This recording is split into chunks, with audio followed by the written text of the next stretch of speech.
See, why did he build it? Because he saw the danger coming. I never thought 3 little pigs was going to get into a sermon, did you? Right? But think about it. He looked ahead.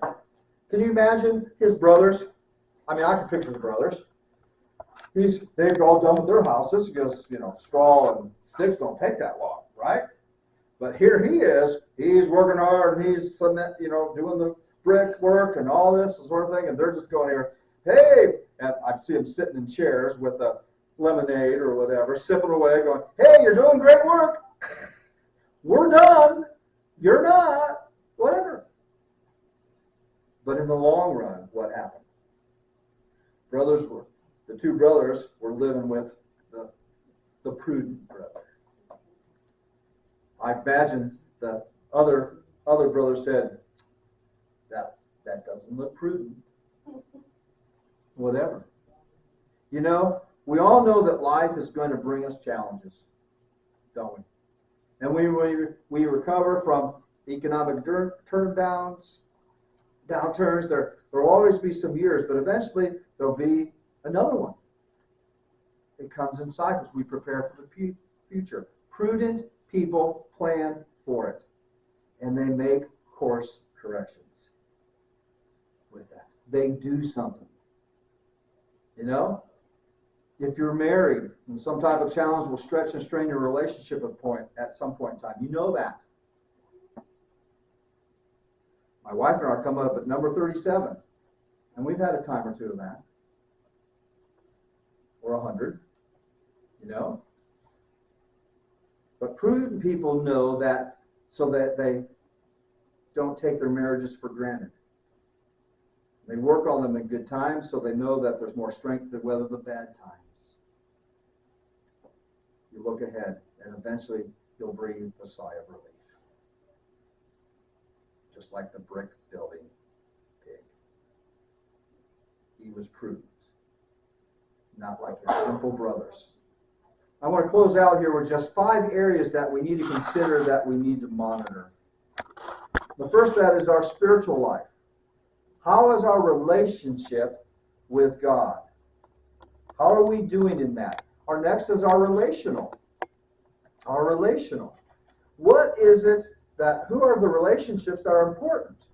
Our spouse, our children, grandchildren, whatever. What are those? And where are we in those relationships? Oops. Y'all popped up on me, didn't they? There's our moral aspect. How are our ethics? How are they? Where are we? Do we stand firm? Do we understand what truth is? Because we live in a very confused society today. Because truth, our morals, are relative.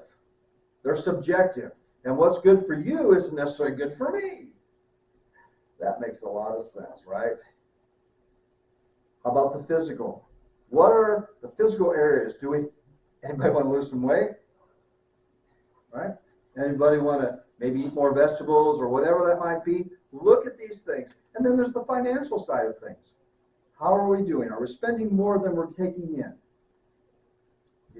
That's a hard balance to do these days, considering that inflation makes everything higher.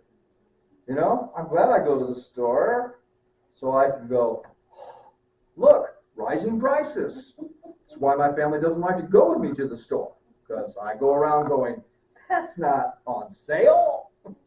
It's still higher than we were paying a year ago. That's not a sale.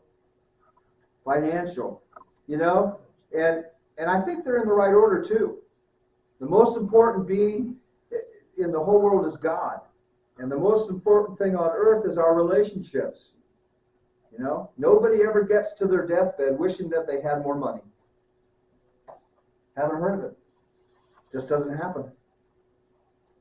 They might wish they had a better body so that they might live longer. They might wish they'd lived better morally and so people would think better of them. But almost everyone on the deathbed wishes that they had more time with family and friends. And everyone on their deathbed, believe it or not, even the atheist, wants to be right with God. So these are paths that we need to begin to monitor. We can set goals in these areas every year. And can you imagine if we took time and set those and worked specifically for those to help create a path? You see, I've said it once, I've said it again. You have to be intentional. And sometimes we pick a path and we start going and we start seeing the warning signs. And we have to decide whether we're going to be the simple or we're going to be the prudent. What are we going to do? And when we're not in the prudent, or if we're not going that right path, we make that course correct. We're not going to pick the right path every time. You know? Probably if we're lucky, if we get 30%, we'll probably be doing good. Don't you think? It's like playing baseball. You know? Where can you hit 300? In other words, you can strike out 7 times out of 10 and still look at it as a good ball player. Right?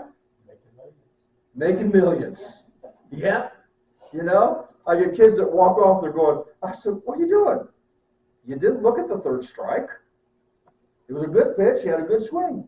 Hey, you're good. I'm good. Now, if you look at the strike, that's another story. The coach isn't as good with that one. Not a wise path to go down to on my team. Okay? With that. We have to be intentional. So where are you headed? What are you doing? Do you want to be wise, prudent, or do you want to be simple, naive? Didn't see that coming. Hello. It's funny, we can see it in other people much easier, don't we? And then when we get there, we're going, how did I get here? Well, hello. Back to the Future. McFly. Sorry. Things going through my mind. My wife said she didn't come out. All right? Where are you headed today? And what changes do you need to make? Would you stand with me?